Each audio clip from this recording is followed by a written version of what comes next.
ভাই আপনার কোনটার পিছে ঘোরা উচিত মনে হয়, টাকা নাকি মেয়ে? অবশ্যই টাকা। টাকা। এই যে সঠিক অ্যান্সারটা দিচ্ছেন, কেন? কেন টাকা আমাদের সামনে ভবিষ্যৎ আরো ভালো করে, যদি টাকা থাকে তাহলে অবশ্যই মেয়ে পাবো।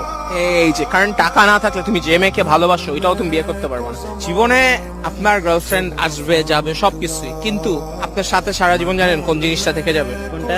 আপনার টাকা। এটা কি ঠিক নাকি সঠিক নাকি ভুল? সঠিক সঠিক। মেয়ের পিছনে না ঘুরে টাকার পিছনে ঘুরতে হবে। মানুষজন বলবে আপনি আমার টাকা দিচ্ছেন আসার জন্য। আপনি কি জানতেন আমি আমি আসবো? জানতাম না, আমাকে মাত্র ফোন দিয়ে বলছে আমার ম্যানেজমেন্ট থেকে যে আপনি আসছেন। আমি অন দা ওয়ে ছিলাম, রাস্তায় ছিলাম, আমি এসে আপনাকে, আপনি আসছেন, আমি খুব খুশি।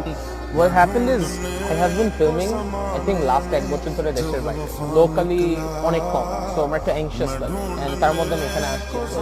তোমরা যদি আমার ঠিক জানে দেখো মানে they're the owners, they're just around me and আমার একটু awkward লাগছে and I'm not used to it and I'm do you need this, do you need that, মানে it's a very much a special treatment and which